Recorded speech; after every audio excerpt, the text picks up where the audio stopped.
Have you ever wondered why some people seem to magnetically attract success, while others, working just as hard, stay stuck? What if I told you there's a blueprint for achievement, a way to train your mind to create wealth, opportunity, and purpose? And it all begins with one simple but powerful truth. We become what we think about. That's the core promise of Napoleon Hill's classic, Think and Grow Rich. This isn't just a book. It's dozens of real-life transformations. It's divorcing limiting beliefs, crossing boundaries, crafting monumental change. In the next 20 minutes, let's step inside Hill's world. We'll follow him as he interviews legends like Andrew Carnegie, Thomas Edison, Henry Ford, discovering the invisible forces that powered their success. No fluff, no pseudo-magic, a real human journey into mind, grit, and heart. Are you ready? Let's begin. Napoleon Hill begins Think and Grow Rich with a powerful message. Desire is the starting point of all achievement. Not just a wish, but a deep, burning obsession that drives action and fuels persistence. He tells the story of Edwin C. Barnes, a man with no money, no connections, and no formal credentials. But he had a clear vision, not just to work for Thomas Edison, but to become his business partner. Barnes traveled to New Jersey on a freight train and boldly told Edison, "I have come to go into business with you." Edison didn't hire him immediately.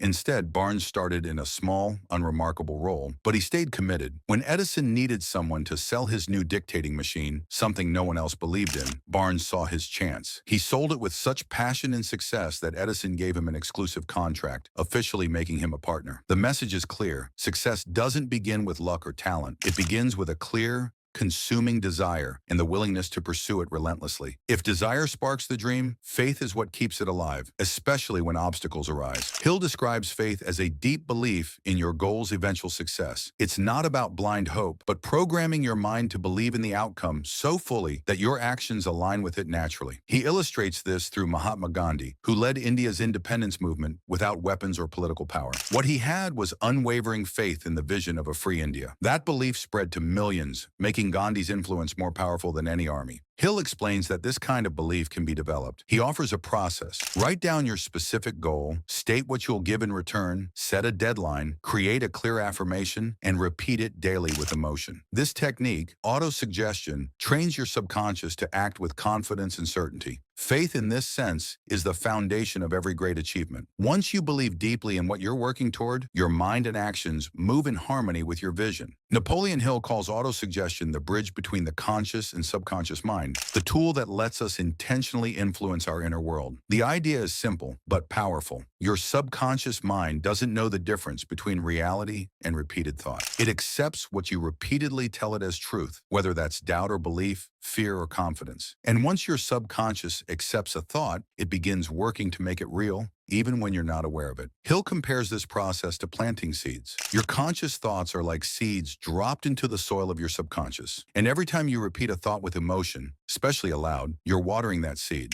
He shares how Henry Ford, long before his first success, would constantly affirm to himself, "I will build a motor car for the multitude." At the time, it was absurd. He didn't have the money, the plan, or the team, but he had the thought, and he repeated it until his subconscious began working on it automatically. Through failures, doubts, and resistance, that repeated belief eventually manifested as the Ford Motor Company. Autosuggestion, Hill says, isn't just positive thinking, it's structured mental conditioning. He recommends creating a clear statement of your goal, what you will give in return, and a deadline. Then read it aloud twice daily with full emotion. Done consistently, it programs your subconscious to accept the belief as truth until your actions start aligning naturally. In short, if desire is your starting point, autosuggestion is the mental fuel that keeps the engine running, even when you're asleep or discouraged. Hill makes it very clear. General knowledge is not power. Applied, specialized knowledge is. You could know thousands of facts, but unless you can use them toward a definite purpose, they have little value. Real power comes from understanding exactly what knowledge is needed to achieve your goal, and then going after it, piece by piece. Hill emphasizes that this kind of knowledge doesn't have to come from a university or a degree. In fact, many of the wealthiest people he studied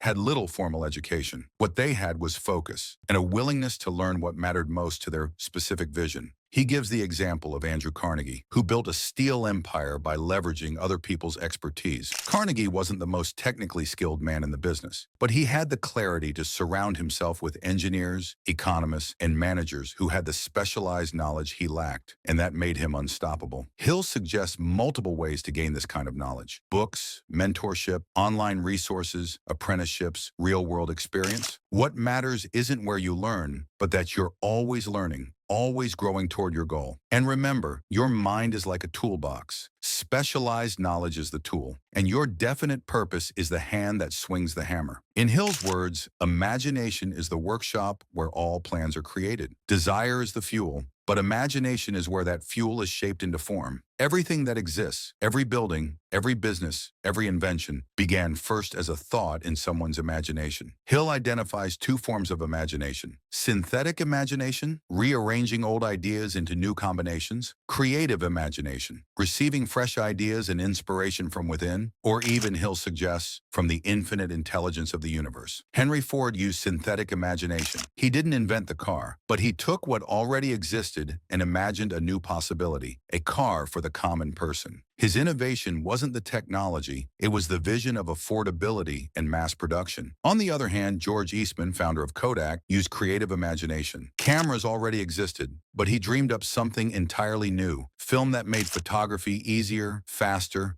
and accessible to the average person. Hill insists that anyone can develop imagination. It's not about being artistic, it's about training your mind to see possibilities others don't. The key is to spend time visualizing your goals, asking what if, and challenging the limits of what's been done before. Because in the workshop of your imagination, your dream takes its first breath. You've got desire, faith, knowledge, imagination. Next step, a plan. Hill says successful people assemble a mastermind alliance, a group of trusted people with complementary minds. His example, Lewis Kelvin's partnership with others to advance science, or Edwin Barnes's unwavering commitment. But if the plan fails, create a new one. Persistence is more critical than perfection. Reflection moment. Who will you include in your alliance? What's your first small step? Indecision kills dreams. Hill noticed procrastination as the opposite of decision, the enemy of success. He tells the story of a man who consulted 60 experts before writing his final will and died without one. Hill says artificial delays kill destiny. Henry Ford became a believer in swift, decisive action. He refused to overanalyze and refused to quit. Reflection moment. What decision have you delayed that could change everything? Desire plus planning plus faith equal to nothing without persistence. Hill recounts Sylvester Stallone, no, not the modern-day actor, but a forgotten person of his era, who was knocked down hard but kept climbing, or Napoleon's repeated comebacks. Genre-defining persistence is never giving up on your clearly defined desire, no matter how many obstacles appear. Reflection moment. What comeback story do you want to write? Two heads and more working in harmony. Hill says, no two minds that come together through perfect harmony can predict the result. He recounts how Edison's research lab was fueled by teams of diverse thinkers, giving each inventor access to fresh perspectives. Your mastermind might be different: an accountability group, a mentor, a trusted circle. Reflection moment. Who will join your inner circle of encouragement? This is one of the most overlooked ideas in the book, yet also one of the most powerful. Hill explains that our inner drive, especially emotional and passionate energy, is one of the strongest human forces. When redirected toward creative and professional goals like art, business, or leadership, it becomes unstoppable momentum. He mentions figures like Goethe, Beethoven, and Napoleon,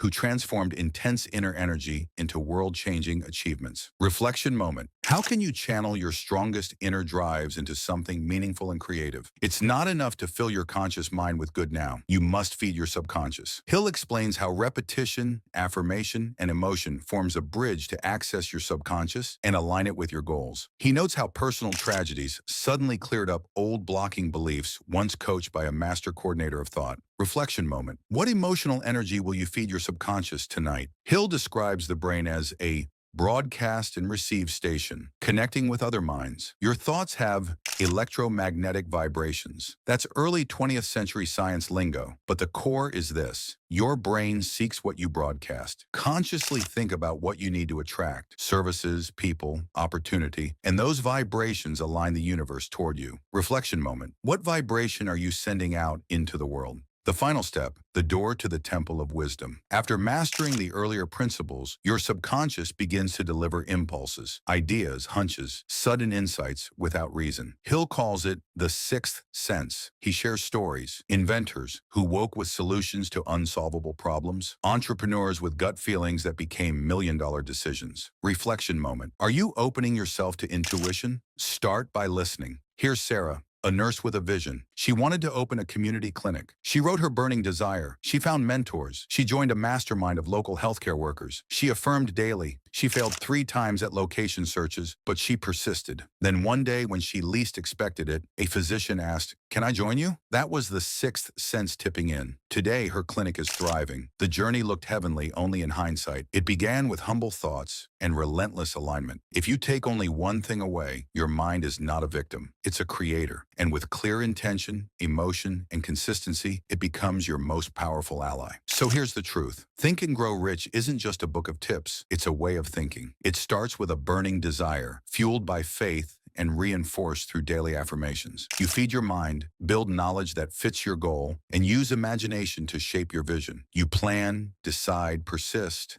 and surround yourself with the right people. Your emotions, your subconscious, your energy, all begin working in harmony. And when everything aligns, your intuition kicks in, guiding you with insights that feel like magic. In the end, this isn't just about wealth. It's about mastering your mind, so your outer world rises to match your inner belief. If this resonated, hit like if you believe your mind is your greatest asset. Subscribe if you're ready for more deep dive book journeys. Tell me in comments, what's your burning desire, and what's your first step to go after it? Thanks for being here. And remember, wealth begins and ends in your mind. It's not about money alone, it's about transformation. Let the journey begin.